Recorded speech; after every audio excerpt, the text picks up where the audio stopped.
Salam à tous, Baruch Hashem, on a le droit de reprendre l'écouter Moharan, Torah, Lamed Aleph, Baruch Hashem. On est arrivé donc dans les paroles de Rabbi Nathan, où c'est Rabbi Nathan qui rajoute sur ce qu'il a entendu des paroles de Rabbi Nachman. Ken. Donc on a revu un peu des notions qu'on avait déjà vues. Et on va reprendre là où on s'était arrêté. On va reprendre là où on s'était arrêté. Rappelez-vous qu'on a vu cette notion que le monde entier, toute chose de ce monde-là, elle est gérée par la Torah. Elle est vitalisée par les lettres de la Torah. Et que cette vitalité des lettres de la Torah, elle va prendre forme en fonction des désirs que nous, on va avoir, en fonction des volontés qu'on va avoir, des bonnes volontés. On va permettre aux lettres de la Torah de s'activer, de s'unir et de faire agir tout ce monde-là dans le bien, Bezrat Hashem, en ayant des bons désirs. Chaz Veshalom, le contraire, si jamais on a des désirs de l'autre côté. C'est pour ça l'importance de faire Teshuvah et de réparer ça constamment. Alors, je recherche où est-ce qu'on s'est arrêté ici. Vezéou, Ken. וזהו שאמרו רבותינו זיכרונם לברכה,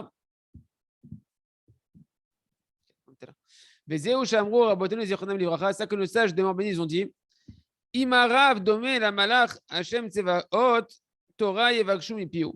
Et si le Rav il ressemble à un ange, Ken, à l'ange d'Hachem, le Dieu des armées, alors la Torah, on va désirer de sa bouche. On avait vu ce verset dans cette Torah-là qui a été expliquée. On avait vu que il y avait les deux dimensions, la dimension que le Rav doit être Talmid Chacham, que c'était la dimension de Malach, et on avait vu la dimension de Tsevakot, il y avait le mot Tseva et Hot dedans, et Hot, ça représentait la Tikkun Abrit, le signe qui représente la préservation de l'alliance.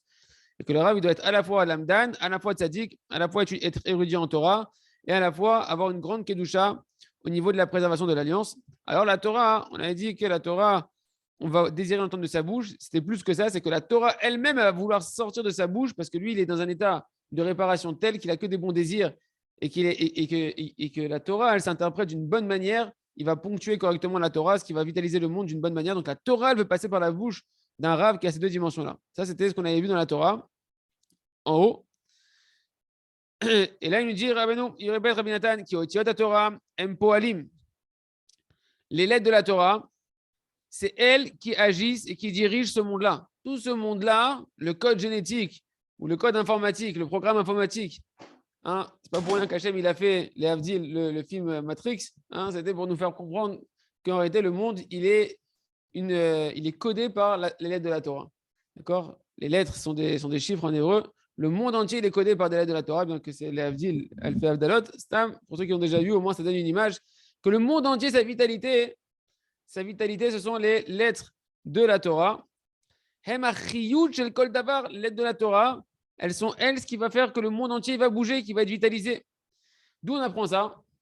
Rabbi Nachman amène une notion qu'on revoit beaucoup ailleurs, mais Rabbi Nachman il l'amène clairement ici. On lit 2 fois par jour, tous les matins. Moshe Katouv, Uvtuvo bechadesh bechol yom tamid maaseh bereshit. Que dans sa bonté, Hachem, il renouvelle en permanence, chaque jour en permanence, la création du monde. Déjà, dans ce verset-là, avant de donner l'explication qu'il veut donner à Rabbi Nachman, qu'est-ce qu'il veut dire ce verset? Hachem, dans sa bonté, il renouvelle le monde, il recrée le monde en permanence. C'est que le monde, il n'a pas été créé. Notre Emouna, ce n'est pas une Emouna que le monde il a été créé il y a 5000 et quelques années en 6 jours. Non, il a commencé à être créé il y a 5782 ans, bientôt. Ouais. Et depuis, Akadosh Baruch Hu, constamment, chaque jour, il renouvelle sa création. Nous, on est Mahamid dans ce qu'on appelle le Chidouche Haolam, que Hachem, il renouvelle le monde en permanence. Et c'est une bonté d'Akadosh Baruch Hu. Pourquoi c'est une bonté d'Hachem? Parce qu'Hachem, il ne nous doit rien. Et qu'en plus, on est très, très loin d'être, de se comporter comme Hachem. Il faudrait qu'on se comporte en tant que créature par rapport à ce qu'il nous demande dans la Torah. Donc, c'est vraiment une bonté d'Akadosh Baruch Hu. C'est vraiment la miséricorde d'Hachem, qu'Hachem il a associé la miséricorde à la rigueur pour que le monde il continue à tourner, à être vitalisé, malgré le fait qu'on n'est pas du tout digne que le monde il continue à tourner. Et donc Hachem, il renouvelle le monde en chaque instant. Entre parenthèses, il dit Rabbi Nathan, dans l'écoute à la rose, je vous donne un autre chat, parce qu'on ne va pas le voir ici, mais il dit c'est quoi Uftuvo, Rabbi Nathan, il dit, parce que tout le chat de Rabbi Nachman ici, ça va être sur le mot Tuvo.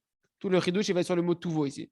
Hachem, dans sa bonté, il renouvelle le monde. C'est quoi la bonté d'Hachem? Sur quoi elle s'appuie la bonté d'Hachem pour renouveler le monde en permanence? Rabbi Nathan, il donne le grand chidouche qu'on voit quasiment nulle part. c'est qu'il nous dit que tout vaut, Hachem, c'est quand il voit les points positifs qui sont en chacun d'entre nous. Tout vaut, c'est la bonté. Quand Hachem, il voit le bien, le tov, qui est en chacun d'entre nous, à chaque fois qu'Hachem, il voit le bien qui est en toi, chaque bonne pensée, chaque bon désir, chaque combat où tu veux t'écarter du mal, chaque fois que tu dis non, je veux pas le mal, je veux le bien, chaque petit effort, chaque petit mouvement pour le bien, Rabbi Nathan, il dit c'est comme ça qu'Hachem, il renouvelle le monde en permanence parce qu'il dit regarde, ça vaut le coup que je crée le monde parce que dans ce point positif qu'il y a dans ce fils-là, je me glorifie. Comme Hachem, il a créé le monde pour se glorifier à travers le Ham Israël, à travers les points positifs qu'il y a dans le Ham Israël. Ça, c'est le mot tout vaut, par sa bonté, par les points positifs. Et nous, quand on voit les points positifs qui sont à l'intérieur de nous-mêmes, les qualités, les mitzvot de nous, de nos femmes, de nos enfants, de nos amis, qu'on s'efforce de juger chacun positivement, comme Hachem le fait, eh ben, on donne la possibilité au monde de continuer à tourner et à pouvoir exister. Ça, c'était une parenthèse du Likutei Halachot. On voit au début du Likutei Halachot. Là, Rabbeinu nous donne le sens qu'on entend le plus souvent dans les commentaires de la Torah, etc. C'est quoi Uvtuvo? Il dit Rabbi Nathan.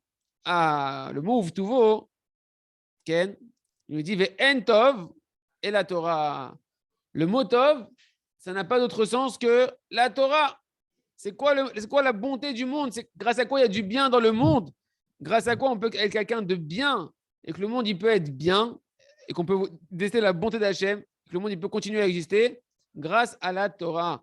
D'où on voit que la Torah s'appelle Tov, comme c'est marqué dans la Gemara de Masechet Brachot d'Afé, qu'il est Kartov natati lachem, Torati al ta'azovu, car une bonne leçon, une bonne morale je vous ai donné, une bonne part je vous ai donné, ma Torah ne l'abandonnez pas. Donc on voit que la Torah elle est appelée bon, elle est appelée Tov. Vous me suivez ou pas?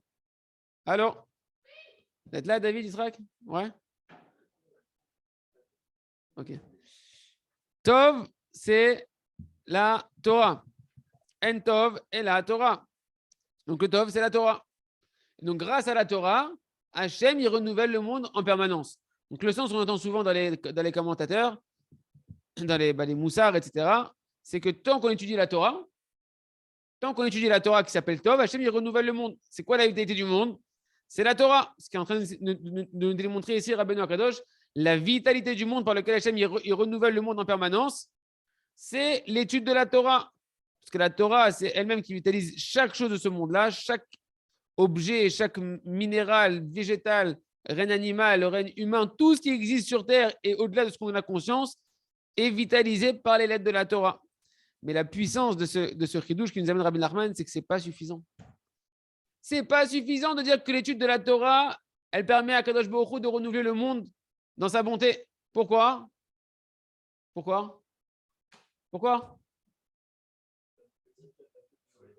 Voilà, il faut les voyelles. Parce que le monde, tu peux le détruire avec la Torah. Tu peux faire une catastrophe. Tu peux faire des guerres mondiales avec une Torah qui est mal canalisée. Si on ne canalise pas ce qui va donner la vie véritablement à ce qui est la vitalité de ce monde-là, c'est comme si, en fait, imagine, tu as les piles, mais il faut que les piles elles soient chargées. C'est quoi qui va charger les piles? C'est quoi l'électricité de la pile? Les piles, c'est la Torah. Ken. Et ce qui va être l'électricité ou je sais pas comment on appelle ça, l'énergie qui rentre dans la pile, c'est la volonté de chacun d'entre nous et nos bons désirs. Et les bons désirs, ils font que la pile, elle a la force de transmettre à n'importe quel objet après de pouvoir se mouvoir et faire ce qu'il a à faire. Et donc, Rabbi Nachman, il donne un gros chidouche parce que ça ne suffit pas. Et encore hier, je disais à des amis, on était un Dvar Torah avant Tikkun Chatzot dans la synagogue. Un Tamid Chacham, bonhomme, c'est un ordinateur. Baruch Hashem, il te cite les pages de la Gemara, et des chidouches sur l'étude de la Torah. Et je disais, c'est dommage qu'on n'associe pas toute cette dimension-là, que les gens ils sont pas conscients de cette dimension-là, de l'importance de la tchouva, de travailler ses bons désirs et de se raffiner dans ses traits de caractère, etc. Sinon, en réalité, la Torah, c'est pas suffisant de dire d'étudier la Torah. C'est pas suffisant. Donc, on reprend dans les mots, En Tov et la Torah. Donc, il n'y a pas de bien si ce n'est la Torah. Et c'est elle qui est donc Uvtuvo Mechadesh Bechol Tamid, qui vitalise. Avec ça, Hachem, il vitalise le monde, il renouvelle le monde en permanence. Qui aime Manigim et Kol Haolam. Encore une fois, les lettres de la Torah, c'est elle qui dirige le monde entier. Ah, Haotiot Beatzman Mkegolem. C'est ça le grand chidouche de Rabbeinu Akadosh, cette Torah. C'est que les lettres de la Torah en elles-mêmes, elles sont un corps inerte. Elles sont une pile vide. C'est comme une pile qui est pas remplie encore. Elles n'ont pas de mouvement et de vitalité. Et elles n'ont pas encore de elles n'ont pas de dessin. C'est quoi de dessin? Les lettres de la Torah, tant que tu n'as pas mis des voyelles et que tu n'as pas séparé bien les mots pour comprendre quel mot que tu veux dire, eh ben, tu peux donner un sens complètement différent et donc créer une réalité dans le monde complètement différente qui peut être bien ou le contraire. C'est pourquoi la Torah elle a deux forces en puissance. Zachana selo samchaim, lo zachana selo samavet. Comme c'est marqué dans Masechet Shoma, page 72 et Masechet Tanin, page 7. Marqué là-bas, c'est le fameux verset. Vezot Torah cher Sam Moshe lifne bnei Israël. On dit c'est quoi? Pourquoi il a marqué la Torah que Sam Moshe? David, pourquoi on a marqué le mot Sam là-bas? Voici la Torah que Asher Sam Moshe, que Moshe a placé. Sam là-bas, on dit, tu aurais dû dire la Torah que Moshe a enseigné. Ou Asher Nathan Moshe, que Moshe a donné. Pourquoi Sam? Ils font un jeu de mots. Sam, c'est avec un signe là-bas. Dans la Gemara, ils disent, ne dis pas Sam avec un signe, dis Sam avec un Samer. Et ça devient soit Sam Chaim. Si tu es méritant, la Torah, elle va être un Sam. Elle va être une potion de vie. Et, si et en plus, c'est pélé, parce qu'en vous disant ça, ça sentit dans ma tête que c'est Moshe qui te donne la Torah, Vezat Torah, Asher Sam Moshe, parce qu'on va voir que la suite de la Torah, c'est pas que la Torah qui est comme ça, c'est aussi Moshe qui est comme ça. C'est aussi le tzaddik qui est comme ça. Le tzaddik qui a descendu la Torah, il est la même dimension de la Torah, ça va être juste le lien avec ce qu'on va voir, que non seulement la Torah, elle peut être soit une potion de vie, soit un poison mortel, mais le tzaddik, il peut être pour toi une potion de vie ou un poison mortel. Et de quoi ça va dépendre tout ça? De comment tu vas travailler tes bons désirs et comment tu vas travailler à vouloir sortir des mauvais désirs. Ne commence pas à te culpabiliser, ouais, moi je suis plein de mauvais désirs, etc. C'est pas ça le Inyan. C'est qu'est-ce que tu fais avec ça? Qu'est-ce que, avec tes données de base, combien tu vas travailler à vouloir augmenter tes bonnes volontés et à exprimer que tu ne veux pas les mauvais désirs qui viennent du Yetzer Hara, du mauvais penchant. C'est ça qui fait que tu vas avoir la porte d'accès à la Torah et au tzaddik qui vont être pour toi une source de vitalité, une source de bonheur et de bracha. C'est pour ça qu'on voit des fois des gens qui sont proches des tzaddikim et c'est des catastrophes ambulantes. Parce que c'est pas parce que. Et nous-mêmes, quand on se rapproche des tzaddikim, on voit que des fois, on a pu avoir des effets à l'intérieur de nous-mêmes qui sont contraires à ce qu'on aurait voulu imaginer. Parce que ça dépend de comment tu viens, avec quelle ambition et qu'est-ce que tu as mis dans ton cœur avant d'aller voir le tzaddik, pour quelle raison tu viens voir les tzaddikim et pour quelle raison tu viens étudier la Torah. Alors, on a tous des bonnes raisons, mais après, le Yetzer Hara, il nous fait oublier ces bonnes raisons et il nous fait dans d'autres intérêts qui détournent la vitalité positive de la Torah que Dieu nous en préserve. Et nous, on doit chercher à toujours retravailler ces bons désirs et l'humilité qui est la clé de toutes les bonnes qualités. Chacun en fonction de qu'est-ce que tu vas désirer dans ton cœur, comme ça, tu vas dessiner et tu vas interpréter les lettres de la Torah. Torah, parce que dans la Torah, c'est inclus à la fois le bien et le mal. Etz Ada'at Tovara, c'est une parenthèse, l'arbre de la connaissance du bien et du mal, c'est également la Torah. La Torah elle-même, elle est un arbre de connaissance où à la fois c'est le bien et le mal qui sont mélangés là-bas.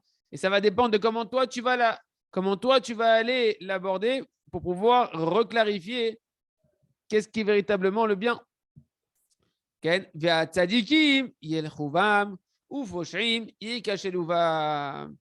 tzadikim, comme c'est marqué dans le prophète Oshéa, Yud Dalet, les tzadikim, ils vont aller dans ce chemin de la Torah et ils vont grandir, et ils vont se lever avec ça, et ça va les faire avancer, évoluer. Et les fauteurs, les mécréants, les fauteurs, ça peut être n'importe qui d'entre nous. Si Chas Shalom, on ne se travaille pas dans la tchouva constamment et la remise en question constamment, ils vont trébucher dans la même Torah. Et en plus, le mot bam, Hachem il m'éclaire en ce moment que je vous parle, le mot bam, on apprend dans Veshinantam bam, et tu les enseigneras les paroles de la Torah dans Kriyat Shema. On dit c'est la Torah écrite et la Torah orale. Pourquoi? Parce que Bet, c'est Bereshit, bam, c'est Bet et même. Bet, c'est la première lettre de la Torah écrite. C'est Baruch Hashem, que Hachem m'a éclairé sur ça. C'est Bereshit, et même, c'est Meimatai, c'est la première lettre de la première Mishnah, de tout le Talmud de la loi orale. Parce qu'on verra qu'à la fois la Torah écrite et la Torah orale, elles ont ces deux puissances-là. Et que comment tu vas l'aborder? Eh bien, soit ça peut être une potion de vie, soit le contraire, que Dieu nous en préserve. Chacun en fonction, et c'est péléplaïm, ça dépend que de tes désirs. C'est pour ça que le Yetzer Hara, il se bat de nous mettre plein d'images dans la tête, plein d'écrans et plein de choses, etc. Parce que si on a capté ton désir à l'intérieur de toi, tu es prisonnier. Si ta volonté, elle est conditionnée par toutes sortes de choses que tu vois constamment et qu'au final, eh ben, tu désires des choses que tu ne sais même plus pourquoi tu les désires, ben, tu es complètement en captivité, complètement en prison chez les Tzara. C'est pour ça que la Torah, elle rend un homme libre. Parce que si tu te rentres dans la Torah et que tu te déconnectes de tous les messages qui sont autour, tu vas pouvoir désirer que la Torah.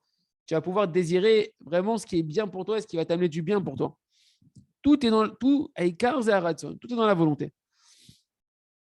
Donc chacun en fonction de ses désirs qu'il a, chez l'eau, chez même Nassim Nefashot, comme on a dit que ces désirs-là, eh ben, c'est le désir et la volonté, c'est l'essence de l'âme. Ça crée des âmes en potentiel.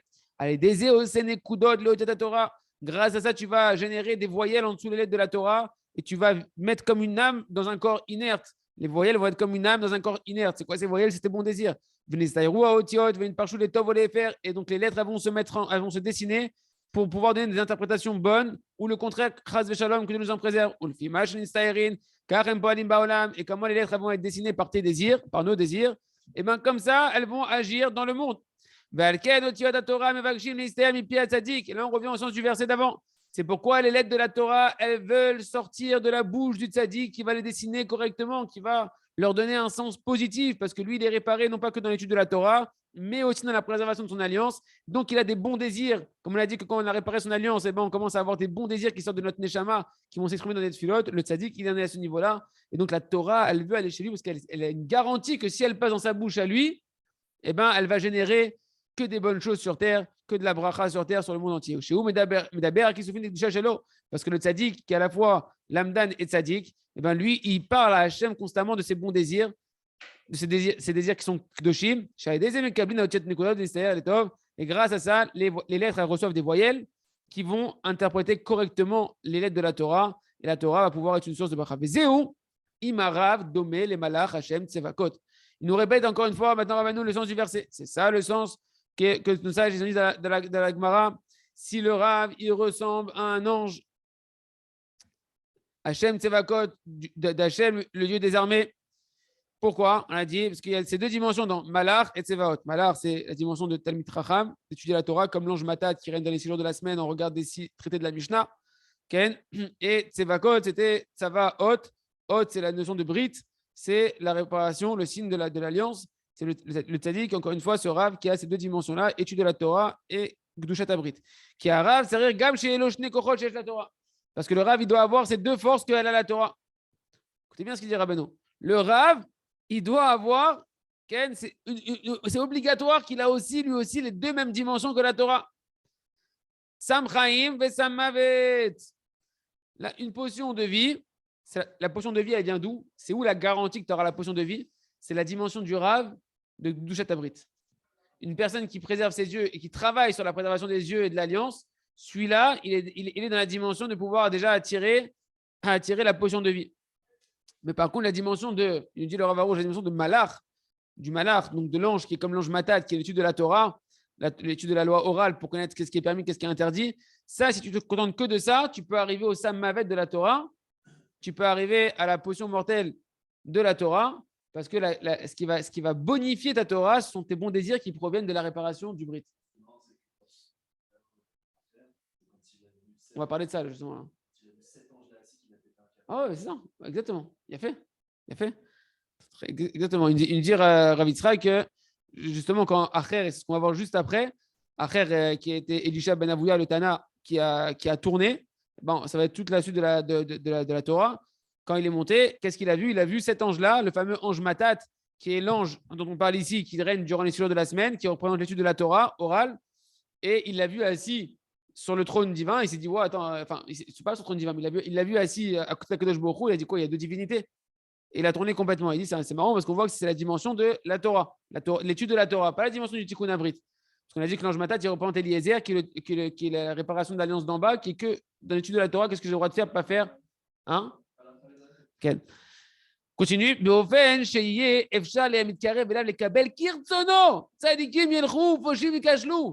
Allez, comment c'est les plaïm? Pourquoi le Rav, il a ces deux dimensions-là?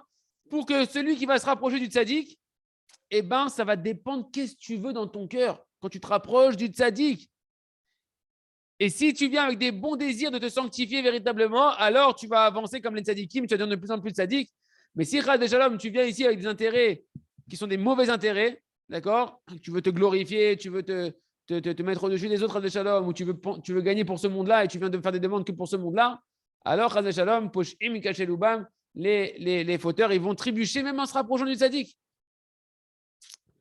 Et ce qu'il nous dit Rabbi Nathan, si maintenant tu viens vers le tzaddik en désirant de servir Hachem Idbarar pour le service d'Hachem véritablement et pas pour une autre cause, tu vas pouvoir recevoir du Rav un chemin droit pour servir Hachem. Et encore une fois, tous ceux qui s'écartent en général sont des gens qui à un moment donné, ils ont pensé à Olam Hazé. Ils étaient là dans ce monde-là, soit pour l'argent, soit pour des intérêts d'honneur, soit pour des... Et tac, à ce moment-là, le Rav lui-même, il ne fait même pas exprès. Il est comme ça, Hachem, il y a une conduite divine que le Rav, si tu viens, le tzaddik adore, tu viens le voir avec des désirs qui sont falsifiés, tu te prends un mur. Mais tu te prends un mur à une vitesse où tu peux être éjecté en orbite tout de suite. Parce que tu t'es rapproché d'une énergie extrêmement forte. Tant que Bon, ok, ça vous avez compris.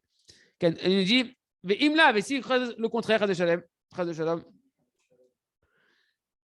la personne elle a tina, que la personne elle a à l'intérieur de lui des mauvais désirs ou une sorte de haine, d'accord, ou toutes sortes de manques à l'intérieur de lui, yesh belibo, qu'il a tous ces manques-là à l'intérieur de son cœur et qu'il veut les satisfaire, etc., et qu'il même peut avoir des mauvaises pensées sur des talmidei chachamim ou sur de choses. En tout cas, c'est-à-dire qu'en fait, il est en train d'étudier la Torah ou qu'il se rapproche de son Rav, pas les Shem Shamaim, pas pour la gloire d'Hachem. Il cherche un intérêt personnel, que ce soit son orgueil, que ce soit sa gloire, que ce soit son Olam Hazé, etc. Yuchal gamkel limtso be'arav davar she'ekatetz bintiot ve'yirpor bakol chas v'shalom. Tu vas pouvoir trouver dans le même Rav, tu vas pouvoir retrouver quelque chose qui va te faire tourner complètement à l'opposé de la Torah et renier toute la Torah, que Dieu nous en préserve. Comme Acher. Et c'est ça le sens qui est marqué dans la Gemara, qu'il y en a 4 qui sont rentrés dans le Pardes. C'est marqué dans la Gemara, dans Chagiga, page 14, c'est marqué aussi dans Amoudbet, et c'est marqué également dans le Yerushalmi, Yerushalmi, Maseret Chagiga, dans le Midrash, Shirachirim Rabba, etc., que voilà qu'il y a 4 Tanaïm qui ont voulu monter dans le Pardes. C'est quoi Pardes? Pardes, c'est le jardin. Le jardin, pourquoi? Remez, Darouj, Sod, c'est les initiales de Pardes, c'est le sens, les 4 sens de la Torah. Le sens simple, le sens Drash, c'est allusif. Non, Remez, c'est allusif. Drouj, c'est explicatif. Et Sod, c'est le secret de la Torah. Ça fait le mot Pardes. Et en réalité, cette dimension, c'est une dimension qui ressemble un peu comme on dirait le Gan Eden pour les tzadikim. Ouais, que les tzadikim, quand ils parlent de ce monde-là, ils ont un Gan Eden, une sorte de paradis où ils peuvent aller là-bas avoir des perceptions d'Akadosh Baruch Hu. Il y a une dimension du Pardes. Ah ouais, c'est vrai, incroyable. Paradis, c'est vrai qu'il est très chaud en ce moment entre les similitudes franco-hébreux. Il est en plein Nulpan, il est en pleine ébullition. Paradis, c'est l'aide de Pardes. C'est vrai? Parce qu'on met un S à la fin. En fait, c'est Paradis, quoi. Paradise, d'ailleurs. Paradise. Oui, c'est le jardin. C'est pas d'hébreu, Paradis, c'est un jardin. D'accord? Le jardin d'Éden, ou bien, ici, en fait, c'est pas vraiment le jardin d'Éden, c'est une dimension de notions spirituelles où on peut s'élever là-bas, où les tzadikim peuvent s'élever. Et connaître Akadosh Baruch Hu a des notions très, très élevées. Ils ont voulu s'élever là-bas. Et donc, il y en a 4 qui sont rentrés là-bas. Elisha ben Avouya, Rabbi Akiva, Ben Zoma et Ben Azaï. Et on va voir comment chacun est sorti endommagé, sauf Rabbi Akiva. Ken. Et donc, les amis, quand tu rentres dans la Torah ou que tu te rapproches d'un tzaddik, eh ben, sache que la Gemara, elle t'a pas raconté une histoire pour te faire une belle histoire. C'est parce que c'est ce qui se passe pour chacun d'entre nous quand on approche l'étude de la Torah ou qu'on se rapproche de tzaddikim. Rabbi Akiva, Nirtnas Beshalom et Yatsa Beshalom. Voilà que Rabbi Akiva, lui, il est rentré en paix dans ce Pardes. Il en est sorti en paix. Ouais, on va tous penser à la même chose. Petit conseil, petite allusion, vous s'accrochez au Rav Shalom et vous aurez une chance de sortir en paix. Rabbi Akiva, donc Nirnas Beshalom, il est rentré en paix, il est sorti en paix. Ben Azaï, il a vu ce qui s'est passé là-haut. Veniviga, il a été endommagé. D'accord? Ben Zoma, c'est quoi qu'il a été endommagé? C'est qu'il est devenu fou. Ben Zoma, lui, il a vu ce qui s'est passé là-haut. Va mettre, il en est mort. Et Acher, qui est Elisha Ben Avouya, il a vu ce qui s'est passé dans cette élévation qu'il a eue, et Kitzetz Bantiot, il a coupé les plantations. Pourquoi on dit couper les plantations? C'est-à-dire qu'il a tout rogné. Il a tout rogné, que Dieu nous en préserve. Pourquoi couper les plantations? Parce qu'on est dans quoi ici? Une allusion d'un jardin. Donc, dans un jardin, il y a des plantes, il y a des arbres, etc. Kitsetz Bantiot, c'est qu'il a déraciné un petit peu, on va dire, comme on dirait, comme Rabbi dit que la Emouna, c'est la sève qui monte dans l'arbre. L'homme serait un arbre, et la sève qui permet à l'arbre de tenir toutes les aléas de la vie, etc. Et tous les tempêtes. Ouais, il a déraciné la Emouna, c'est ça que je voulais dire. C'est qu'en réalité, la sève, c'est la Emouna, et lui, quand tu déracines quelque chose, tu lui enlèves la sève, tu lui enlèves la capacité de pouvoir prendre sa force dans la sève. Or, la sève, il dit Rabbi Nachman, la force de croissance, c'est la Emouna. Il a renié la Emouna. C'est une parenthèse pour comprendre le langage. À chaque fois qu'on dira Kitsetz Bantiot, ça veut dire qu'il a tout renié en fonction de ce qu'il avait vu dans son élévation. Les amis, on parle de quelque chose, quand tu étudies la Torah, tu te rapproches d'un tzaddik, tu peux devenir fou, tu peux en mourir, et tu peux tout renier. Donc, t'étonnes pas, tu ne crois pas, il a été religieux, il est complètement parti en cacahuète, etc. Et tout, qu'est-ce qui lui est arrivé? Zé Anekuda. Il y en a une fois qui m'a dit comme ça, que Dieu leur avec Bichouva, j'espère qu'il est déjà revenu Bichouva. Il y en a deux comme ça que j'ai connus, des Talmidei Chachamim très jeunes, très jeunes, c'était des grandes têtes, que Dieu nous en préserve, qui ont tout renié. Et là, il m'a dit, moi j'ai mangé du cochon, moi ça ne me fait rien. Et j'ai entendu la réponse qu'il n'y a pas longtemps à cette question-là, je ne sais plus quelle a de mort. Une fois, il y en a un qui a commencé à lui dire un truc pareil, un truc similaire. Il a dit, mais la preuve que ça te fait quelque chose, c'est que tu sens rien. Il lui a dit la preuve qu'en réalité, tes avérotes, elles t'endommagent, c'est que tu sens que tu as l'impression que ça te fait rien. Tu ne sens même pas la différence, tu ne sens même pas qu'il s'est passé quelque chose.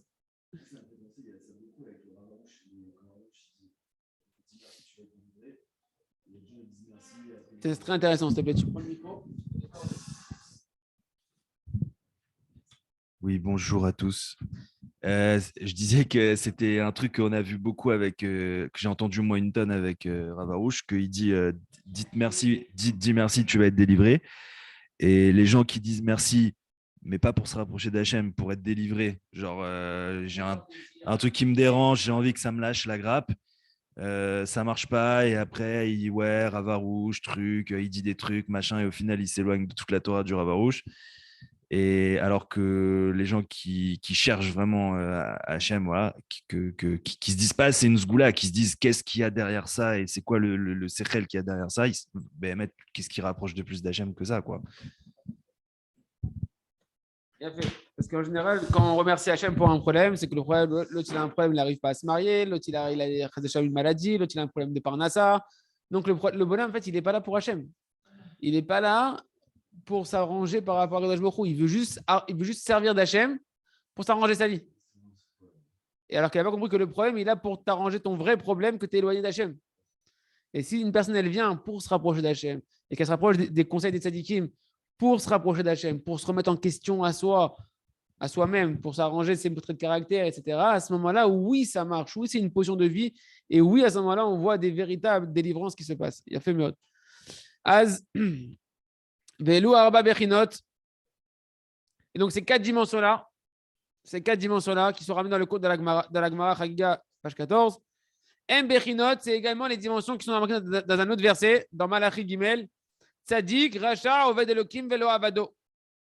Dans Malachi Gimel, là-bas, c'est marqué un verset où il y a quatre dimensions qui vont apparaître. Tzadik, le juste, le Racha, le fauteur. Oved Elokim, celui qui sert Dieu. Velo Avado, celui qui ne sert pas Dieu. D'accord? C'est quatre dimensions qui apparaissent dans le verset. Le verset, c'est Veshavtem Muritem, Ben Tzadik la Racha, Ben Oved Elokim la Hacher le Avado. C'est un verset qui parle. Le monsieur David, il dit que c'est un verset qui parle de la résurrection des morts, que vous reviendrez une fois que Ramashiach, etc., qu'il aura fait le travail de la résurrection des morts, vous allez revenir sur terre et vous pourrez voir maintenant la différence entre le Tzadik et le Racha. Ce sera connu aux yeux de tous. Tout le monde pourra discerner qu'est-ce qu'il a gagné un Tzadik, qu'est-ce qu'il a perdu le Racha en prenant ce chemin-là.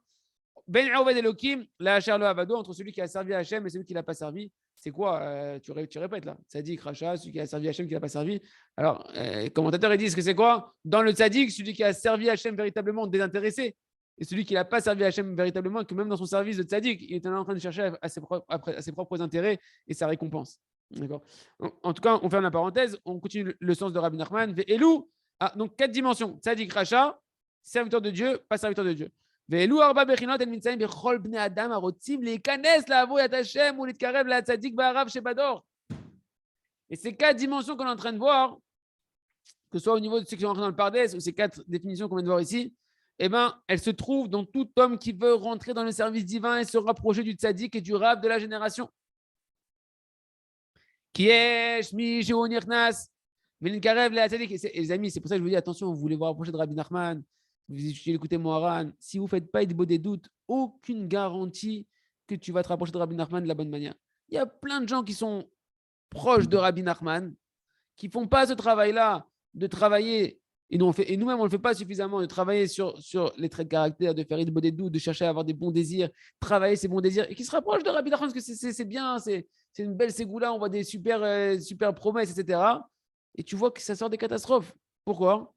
Parce que le tzaddik, tu te rapproches de lui, si tu ne cherches pas à te raffiner dans cette dimension-là de tes bons désirs, tu peux partir, on ne sait pas où tu vas arriver. On ne sait pas où tu vas arriver. C'est-à-dire que chacun doit faire très attention de supplier à Kadosh Baruch Hu d'être dans cette dimension-là du Sam Chaim, de la Torah et du tzaddik. Et du tzaddik et du rav de la génération. Ken. V'oprinot tzaddik, bechinot Rabbi Akiva. Donc il dit, et donc la dimension. Non, j'ai sauté un truc là. Qui est Shmish ou Nirnaz Venkarev la tzaddik. Il y a celui qui va rentrer et qui va se rapprocher. Donc il rentre dans le jardin ou il rentre dans le service d'Hachem, Ken, dans le jardin de la foi, le jardin de la sagesse, le jardin David, le jardin des louanges. Et il rentre dans le jardin, je rigole, hein, il rentre dans le service d'Hachem. Il se rapproche du tzaddik. Et donc il va recevoir un bon chemin droit pour servir à Kadosh Baruch Hu. Les fimadrigato verko, en fonction du niveau où tu es, tu vas recevoir la marche à monter à ton niveau à toi. Ken? Parce que si tu reçois plus que ce que tu dois recevoir, ça s'appelle un surplus de lumière. Et on sait que c'est pas bon. Comme c'est marqué que le surplus d'huile, il entraîne, il va causer le fait que la lumière, la lampe, elle va s'éteindre. Si tu mets trop d'huile dans une lampe, ça va l'éteindre. D'accord? Donc, il ne faut pas trop de lumière. Il faut savoir qu'il faut un rêve qui va te distiller ce que tu es capable de recevoir en fonction du réceptacle que tu as préparé.